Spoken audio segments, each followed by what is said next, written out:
Hello friends, welcome back to my channel Vinit's ব্লগে। তোমাদের জন্য আরও একটা নতুন ভিডিও নিয়ে চলে এসেছি। আর দেখো, আজকে মানে পুজো আমাদের মিটে গেছে, তার দুদিন পরে ঘরে রিলেটিভ ভর্তি ছিল। আর দিদিকে নিয়ে বেরিয়েছি হচ্ছে একটু ঘুরতে। কোথায় যাচ্ছি? বাড়ির আশেপাশে রয়েছে কিছু কাশবন, আর পুজো আসছে, মা আসছে, দেখেই মনে হচ্ছে কাশবন দেখেই। আর সেই জন্য দিদিকে নিয়ে বেরিয়েছি, চল কাশবন দেখে আসি, একটু নার্সারি থেকেও ঘুরে আসি।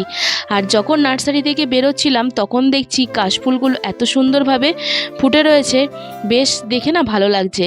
সেই জন্য আর সেইখানেই দাঁড়িয়ে আমরা আগে কিছুটা ভিডিও করে নিয়েছি, আর কিছু রিলস বানিয়ে নিয়েছি, সাথে কিছু ফটো তুলে নিয়েছি। আর দুর্গাপুজো আসলেই কাশবনগুলো দেখতে না বেশ ভালো লাগে, জানো তো। আর আমার তো যখন আমি ঠাকুর দেখতে যাই তখন এক এক জায়গায় যখন কাশবনগুলো দেখি তখন না আমি দাঁড়িয়ে দাঁড়িয়ে ফটো তুলতে থাকি। আর দেখো, তোমাদের সাথে কথা বলতে বলতে চলে আসলাম নার্সারিতে। আর আমাদের নেশা হচ্ছে নার্সারিতে ঢুকেই বেশ কিছু গাছ দেখবো, গাছ কিনবো। আর ঢুকেই দেখলাম এত বড় বড় গাছগুলো, ভেবেছি হয়তো কোনো বাহারি পাতা গাছ হবে, এবার বুঝতে পারিনি। তারপরে যখন বড়মশাইকে বললাম এটা কি গাছ বলো তো, বলছে কি এটা তো নারকোল গাছ। আমি যেটা নারকোল গাছ, আমি তো ভাবলাম এটা বাহারি কোনো পাতা গাছ হবে। বলছে না, তুমি কি বলো, দেখো তলায় নারকেল দেয়া রয়েছে। আর আমিও দেখো এমনই মূর্খের মতো কাজ করেছি, আমি সেটা না খেয়াল করিনি। আর গাছগুলো দেখো বেশ সুন্দর সুন্দর ঝুলিয়ে রাখা রয়েছে, আর গাছগুলো দেখতেও বেশ ভালো লাগছে। তবে এই নার্সারিতে এসে আমার একটা জিনিস খারাপ লাগলো, অতিরিক্ত দাম গাছগুলোর। মানে আমি যেখান থেকে গাছ নিই সেইখানের থেকেও অনেকটা দাম বেশি।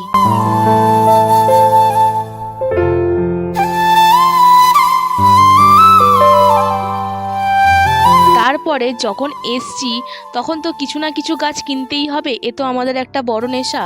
আর দিদি কিনলো এই গাছগুলো, আর আমি নিয়েছি হচ্ছে একটা রবার প্ল্যান্ট, সেটাও তোমাদের সাথে শেয়ার করব কোনো এক ভিডিওতে, কারণ এখন তো আর শেয়ার করতে পারছি না, কোনো এক ভিডিওতে নিশ্চয়ই শেয়ার করব।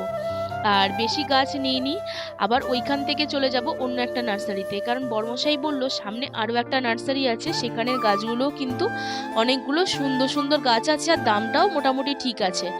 আর সেই জন্য এখান থেকে আর বেশি গাছ না নিয়ে একেবারে ওইখান থেকে দেখি কিছু গাছ নেওয়া যায় কিনা।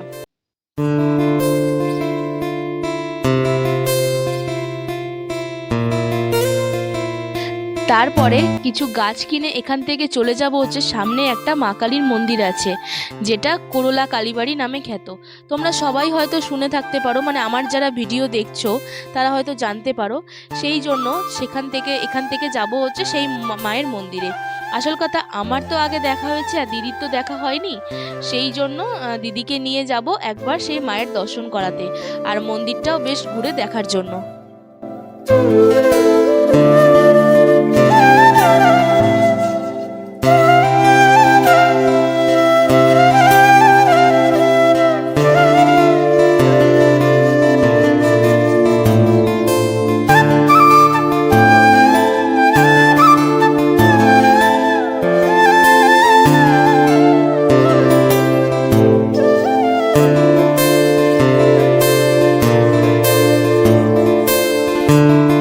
তারপরে দেখো, চলো তোমাদেরকে রবার প্ল্যান্ট গাছটা দেখিয়ে নিই। এই দেখো, এখান থেকে বেশ সুন্দর একটা হৃষ্টপুষ্ট গাছ আমি বেছে নিয়েছি। বিকাশ পছন্দ করেছিল একটু অন্য টাইপের গাছটা ছিল, কিন্তু আমার এই মোটা মোটা গাছগুলো দেখে বেশ ভালো লাগলো, কেননা বাড়িতে রাখলে বেশ বোঝা যাবে গাছ আছে। আর রোগা গাছগুলো না একটু বড় হতে সময় লাগে, সেই জন্য একটু হৃষ্টপুষ্ট দেখে গাছ নিয়েছে। আর গাছের পাতাগুলো জানো তো বেশ বড় বড়।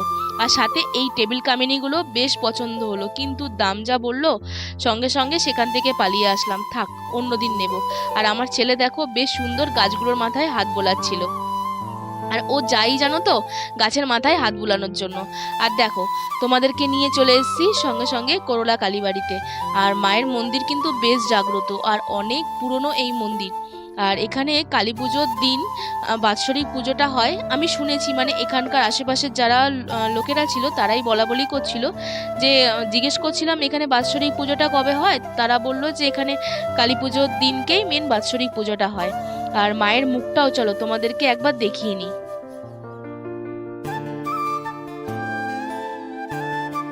এই দেখো মায়ের মুখটা কি সুন্দর না, মায়ের মুখটা, মায়ের মুখ তো সুন্দরই হয়, তাই না? তোমরাও যেটা দেখবে আমরাও সেটা দেখবো, সুন্দরই হবে মায়ের মুখটা।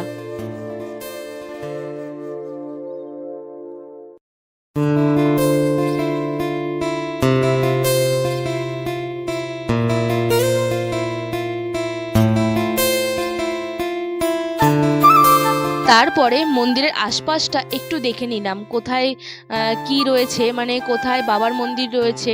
কিন্তু একটা জিনিস আমি দেখলাম, যেখানে কালী মায়ের মন্দির থাকে শুনেছি সেখানে বাবার মন্দিরও থাকে, কিন্তু এখানে না আমি শিব মন্দির খুঁজে পেলাম না।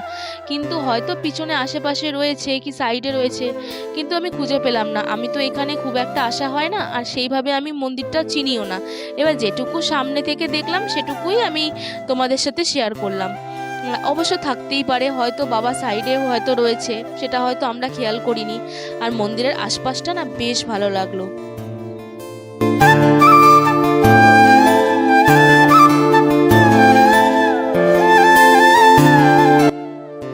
তারপরে মন্দিরের পাশে একটা পুকুর রয়েছে, আর মানে সেখানে বলা বলি করতে শুনলাম, মানে জিজ্ঞেস করে আমরা যেটুকু জানতে পারলাম যে এই পুকুরে নাকি মাকে পাওয়া গিয়েছিল। আর পুকুরের ধারে একটা গাছ রয়েছে, সেখানে নাকি অনেকে মনস্কামনা পূর্ণ হওয়ার জন্য অনেকে লাল সুতো দিয়ে ঢিলও বেঁধে রাখে।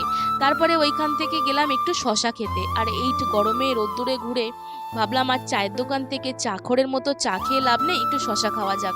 তাই সবাই মিলে একটু শশা খেলাম।